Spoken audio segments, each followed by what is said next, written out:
జై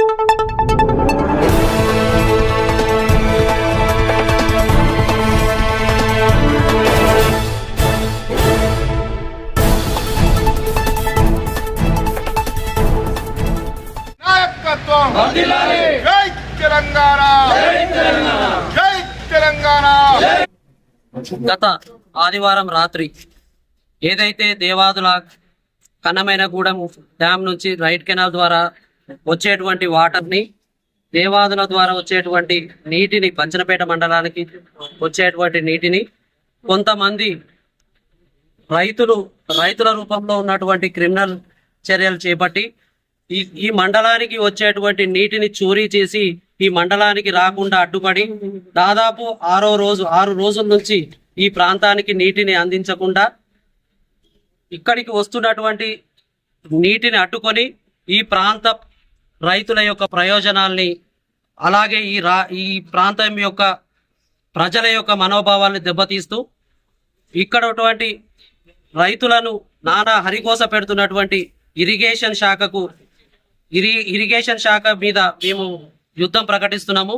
ఏదైతే ఆదివారం రోజు ఈ యొక్క ఇరిగేషన్ యొక్క బచ్చనపేట చౌరాస్తాలో ఇరిగేషన్ శాఖ అనుసరిస్తున్నటువంటి విధానానికి వ్యతిరేకంగా ధర్నా కార్యక్రమం పిలుపునిస్తూ ఈ యొక్క ధర్నా కార్యక్రమంలో రైతులు అందరూ అధిక సంఖ్యలో పాల్గొనాలని వారికి విజ్ఞప్తి చేస్తూ, అలాగే సోమవారం రోజున ఇరిగేషన్ శాఖకు సంబంధించినటువంటి ఆఫీసును కూడా ముట్టడి చేస్తామని హెచ్చరిస్తున్నాము. ఎందుకంటే ఈ వర్షాభావ పరిస్థితులు విపరీతంగా ఉన్నప్పటికీ, ఇక్కడ ఎలినో ప్రభావం విపరీతంగా ఉన్నప్పటికీ, ఇక్కడ యొక్క ప్రాంత రైతులు పంటలు వేసి నారుమల్లు కూడా ఎండిపోయే పరిస్థితి ఉంది.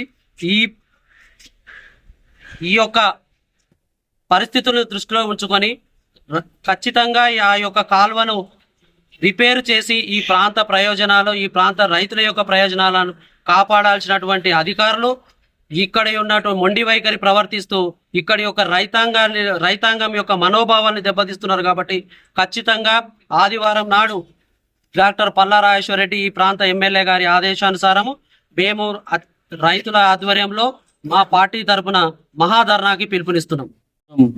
కెనాల్ నుండి బచ్చనపేట మండలం సస్యాలకు కావాల్సినటువంటి నీటిని కొంతమంది వ్యక్తులు గేటును ధ్వంసం చేసి అది వాళ్ళు మోసపూరితంగా తీసుకుపోవడం జరిగింది.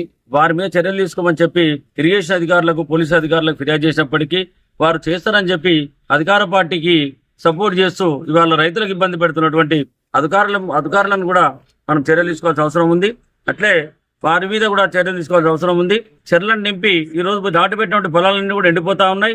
కాబట్టి వెంటనే కనుక ఆ గండిని పూడ్చి బచ్చనపేటలో నీరు అందించకపోయినట్టయితే ఆదివారం నాడు పెద్ద ఎత్తున ధర్నా చేస్తా ఉన్నాం. అట్లే సోమవారం నాడు ఆ కార్యాలయం ముందు కూడా ముట్టడించి ధర్నా చేసి అది పూడ్చే వరకు కూడా మేము ఖచ్చితంగా ఆందోళన చేస్తామని చెప్పి హెచ్చరిస్తూ వెంటనే పూడ్చాలని డిమాండ్ చేస్తున్నాం. తెలంగాణ, జై తెలంగాణ. పల్లా రాజేశ్వర రెడ్డి గారి నాయకత్వం, జై తెలంగాణ.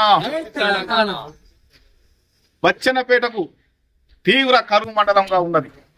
ఈ మండలాన్ని గోదావరి నీళ్లతోని ప్రతి గ్రామంలో ఉన్న చెరువు, కుంట, చెక్ డ్యాములు కూడా నింపాలని ప్రభుత్వానికి డిమాండ్ చేస్తున్నాం. ఎక్కడైతే దేవాదుల నుంచి బచ్చనపేట మండలానికి వచ్చే కాల్వను ఎవరైతే ధ్వంసం చేశారో వాళ్ళపై నామమాత్రపు కేసులు పెట్టి వాళ్ళ మీద ఎలాంటి చర్యలు తీసుకుంటలేరు. ఇరిగేషన్ శాఖ మొద్దు నిద్రపోతుంది. ఒక దిక్కు రైతులు ఆందోళన పడుతున్నారు, సాగు నీరుకు ఇబ్బంది పడుతుంటే ఈ ఇరిగేషన్ శాఖ మొద్దు నిద్రపోతుంది. ఇంతవరకు వాళ్ళపై చర్యలు లేవు, ఏది లేదు. ఖచ్చితంగా ఈ రైతుల పక్షాన ప్రతి గ్రామం నుంచి ఆ సర్పంచ్ల తరఫున, ప్రతి గ్రామం నుంచి ప్రతి రైతుల తరఫున రేపు ఆదివారం ఉదయం 9 గంటలకు బచ్చనపేట చౌరస్తాలో మహాధర్నా నిర్వహిస్తున్నాము. అలాగే అధికారులు స్పందించకపోతే ఖచ్చితంగా సోమవారం ఉదయం 10 గంటలకు ఇరిగేషన్ ఆఫీస్ను కూడా ముట్టడిచ్చి బచ్చనపేట రైతుల దాహం తీర్చేందుకు మేము ముందుండి పోరాడతామని చెప్పి ఖచ్చితంగా మీకు హెచ్చరిస్తున్నాం. ఈ 2 రోజుల్లో కనుక బచ్చనపేటకు నీరు అందించకపోతే ఖచ్చితంగా రాబోయే రోజుల్లో తీవ్ర ఆందోళనలు చేపట్టి రైతుల దాహాన్ని తీర్చేందుకు మేము ప్రయత్నం చేస్తామని చెప్పి మీకు హెచ్చరిస్తున్నాం.